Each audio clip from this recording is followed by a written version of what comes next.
Hello mga tita, tito, mami, daddy, at sa lahat ng mga pamangkin natin dyan. Tara, samahan nyo kami. Kuha tayo ngayon ng palawan. Itong palawan na to ay parang gaway din siya. Tapos ang sarap niya talaga pag Kaya man diri maraming nang nira gata. yung Ayan ukada. guys, Kaya man agyan. ayan guys, so punta na nga sila mama doon sa likod niyang matatayog na damo-damo na yan. Nandun kasi nakatanim yung mga palawan. Ang akala ko nga kukunti lang yung palawan. Yung pala pagpunta ko doon kanina, grabe, ang dami pala. Yan si Nikki, kasama namin. Hi, Nikki. Yan, kumukuha sila ng palawan. Kasi hindi mo makita yung palawan. Hain mo doon na palawan. Bantago. Tanong niya rin, te. Nakayun doon. Ayan sila guys. Kumukuha sila ng palawan. Ayan. Kasi ang sarap kaya ng palawan ngayon. Ayan. Kukuha sila ngayon ng palawan. Para may pangmerienda kami ngayon dito sa bundok. Palawan, para siyang gaway din. Yung malaking gaway. Yung malaking gabi. Yung malaking gabi na naging palawan. Ganun. Kuha sila doon, si Papa, si Ate, saka si Mama. Hindi mo sila makita kasi nandun sila sa likod nun. Yung damo-damo na yun. Ayun yung palawan. Yan. Yan sila, oh. Yung si Ate. Ay, ito.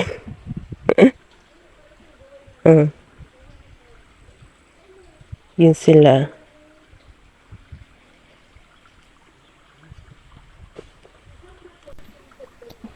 Tara guys, puntahan natin para makita natin ng malapitan. Tara guys. Yun na yun. Palawan. Daghanan pala na. Yung palawan. Daghanan.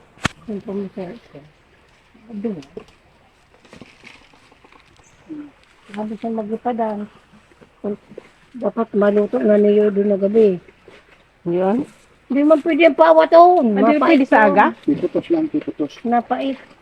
Ay, ganun dapat sa aga ano ko umpali mo na. Awaton paliwat yun ng pagluto. Diri, bidi siguro labunan doon na gabi. Doon na gabi. Taas sa aga ang gata. Tama. Maanawan ako. Di ulang sako. Kanya-kanya na naman. Kanya-kanya luto. Madara pa daw ako ubos bilang ho. May pili mo bungahon. Hi. Yun ho. Bungahon. Bakit makahadok dito? Wala na sa libon. Tabi-tabi po. Diri na yung nakakada kay Nikki! awat na yung nagsuko. Wala man bubong.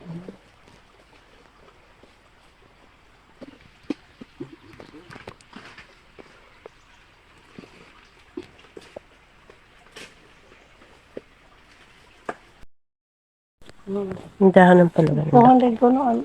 Ano pa nila? Madinili. Ayaw.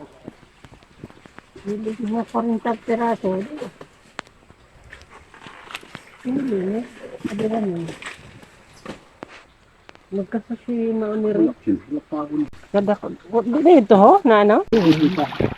Ayan, ito na yung unod guys ng palawan. Hugasan na muna sa ilog para matanggal yung mga putik. Ayan guys, laki no? Ayan, ito na siya guys.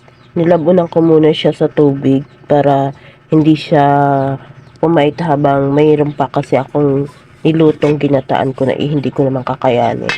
Kanya-kanya kaming magkakapatid. Luto. Ayan, ito siya. Oh, yan. Ito yung ginataan ko na. Ayan, wala pa siyang gata. Kasi niluto ko muna siya sa tubig. Kasi pag hindi mo daw agad siya naluto, mag-aano daw siya, mapait. Magiging mapait ang lasa.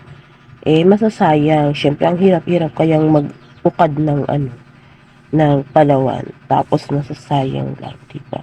Kaya habang hindi ko muna siya gagataan, ayan, luto ko muna siya dyan sa tubig. Kasi nagluto muna ako ng konting ginataan din. Kasi hindi ko naman kakayanin. Hindi naman namin kayang ubusin. Masasayang lang din, diba? Ayan, pwede mo na yan. Yan, ito, pananghalian na namin to ngayon kasi wala kaming bigas. Hehehe. Ayan lang guys. Thank you so much for watching guys. Sana nagustuhan niyo po ang video ko. My videos for today. Ingat-ingat po tayong lahat palagi guys. And don't forget to follow, like, comment, and share. Thank you so much mga guys. I love you all.